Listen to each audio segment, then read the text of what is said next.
Hello hi welcome to civil service simplifier. ഒരു വ്യക്തിക്ക് കണ്ണ് കാണുന്നില്ല അല്ലെങ്കിൽ കണ്ണിന് എന്തെങ്കിലും ബുദ്ധിമുട്ടുണ്ടെങ്കിൽ ആ വ്യക്തിക്ക് ജഡ്ജ് ആവാൻ പറ്റുമോ? പറ്റില്ല എന്നാണ് മധ്യപ്രദേശ് പറയുന്നത്. മധ്യപ്രദേശിലെ ജുഡീഷ്യൽ സർവീസ് റൂൾ 6A ഈ ഒരു കാര്യം വ്യക്തമാക്കിയിട്ടുള്ളത്. അതായത് ആ റൂൾ പറയുന്നത് ഒരു വ്യക്തിക്ക് കണ്ണ് കാണുന്നില്ല അല്ലെങ്കിൽ കണ്ണിന് എന്തെങ്കിലും ബുദ്ധിമുട്ടുണ്ടെങ്കിൽ ആ വ്യക്തിക്ക് ജുഡീഷ്യൽ സർവീസിലെ ആപ്ലിക്കേഷനുമായിട്ടോ അല്ലെങ്കിൽ ഫർദർ പ്രൊസീഡിങ്സുമായിട്ടോ മുന്നോട്ട് പോകാൻ പറ്റില്ല എന്നാണ് ഈ റൂളിൽ പറഞ്ഞിട്ടുള്ളത്. എന്നാൽ ഈ റൂളിനെ ചാലഞ്ച് ചെയ്തിട്ട് ഒരു വ്യക്തി സുപ്രീം കോടതിയിൽ PIL ഫയൽ ചെയ്തിട്ടുണ്ടായിരുന്നു. ഈ PIL പറഞ്ഞിട്ടുള്ളത് ഇതൊരു കൈൻഡ് ഓഫ് ഡിസ്ക്രിമിനേഷൻ ആണെന്നാണ് ഈ വ്യക്തി പറഞ്ഞിട്ടുള്ളത്. നമ്മുടെ മൗലിക അവകാശത്തെ ഹനിക്കുന്ന ഒരു കാര്യമാണ് ഈ റൂളിൽ പറഞ്ഞിട്ടുള്ളത് എന്നാണ് ഈ വ്യക്തി അവകാശപ്പെടുന്നത്.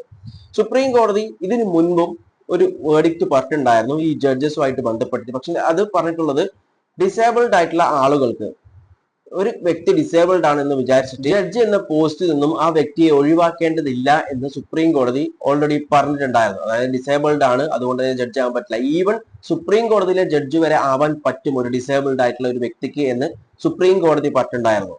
എന്നാൽ ഈ ഒരു PIL എത്തിയിട്ടുള്ളത് ജസ്റ്റിസ് പർദിവാലയും അതുപോലെ ജസ്റ്റിസ് മഹാദേവന്റെ ബെഞ്ചിലാണ്. ഇവർ ഇതിനെ കണ്ടിട്ടുള്ളത് ഇതൊരു കൈൻഡ് ഓഫ് ഡിസ്ക്രിമിനേഷൻ തന്നെയാണ്, നമ്മുടെ ഭരണഘടനയിലെ മൗലിക അവകാശത്തെ ഹനിക്കപ്പെടുന്ന ഒരു കാര്യം തന്നെയാണ് ഈ ഒരു റൂളിൽ പറഞ്ഞിട്ടുള്ളത്.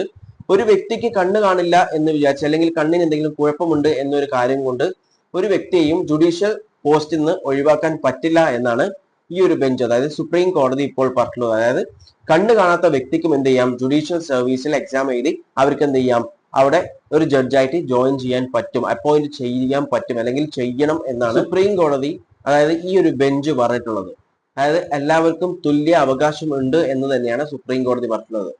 നമ്മളുടെ മൗലിക അവകാശം അത് എല്ലാ വ്യക്തിക്കും, ഡിസേബിൾഡ് ആവട്ടെ അല്ലെങ്കിൽ സാധാരണ നോർമൽ ആയിട്ടുള്ള ഒരു പേഴ്സൺ ആവട്ടെ, ആരായിരുന്നാലും ശരി, എല്ലാവർക്കും മൗലിക അവകാശം തുല്യമാണ് എന്നാണ് സുപ്രീം കോടതി ഇതിലൂടെ കാണിച്ചിട്ടുള്ളത്.